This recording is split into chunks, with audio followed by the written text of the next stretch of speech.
American Airlines. That was not an American Airlines. No, it wasn't a commercial airline. No, that second one wasn't no commercial. No, the second one definitely. The first one I never saw. The second one I saw was big, though. Yeah, big enough. It was no Cessna. No, no. It was no Cessna. But it didn't have any markings on it that I saw. No, I didn't see any. The second one, it didn't have, like no camouflage or anything. No emblems, no logos. The plane circle around and actually come on to the opposite side of the building and smash into the Trade Center. It was gray, to be honest with you. The plane wasn't no airline or anything. It was a twin-engine, big gray plane. Mark, were you close enough to be able to see any markings on the airplane? It definitely did not look like a commercial plane. I didn't see any windows on the sides. No, it was a black plane. It looked like a fighter jet. It looked like a fighter jet.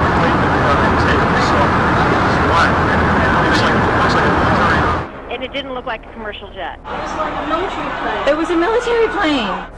Could be a drone aircraft. That's an aircraft that's guided electronically to its target without having a pilot.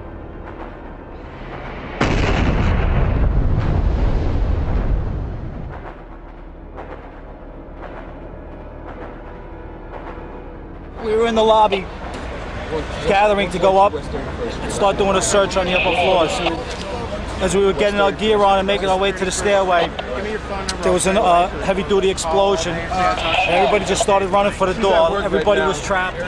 Doctors treating the injured here say most of the 100 patients treated so far are suffering not just smoke inhalation and eye damage, but fractures. Many of them have told the doctors that they were responding to the attack on the South Tower when they were suddenly trapped by the second explosion, and many of the fractures they're suffering come not from fallen debris, but from the concussive force of the explosion, which slammed them against walls, knocked them to the ground, or slammed them up against their own ambulances. He thinks that there were actually devices that were planted in the building. He says that he probably lost a great many men in those secondary explosions, and he said that there were literally hundreds, if not thousands of people in those two towers when the explosions took place. He said there was a lot of talk there in New York of another explosion prior to the collapse of the first building. We're looking at the financial center. Two windows, two broken windows.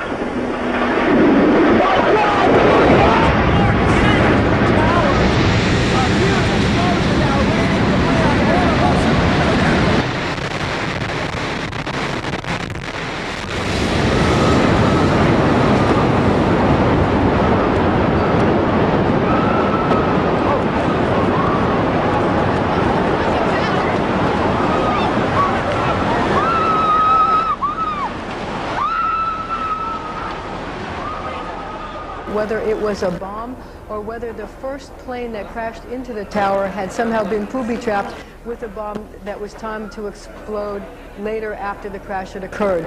But CNN is reporting that there was a third explosion that caused World Trade Center 1 to collapse within itself and then collapse on other surrounding buildings. 50 consecutive bangs, and it fell down like a waterfall. And we heard the noise associated with an implosion.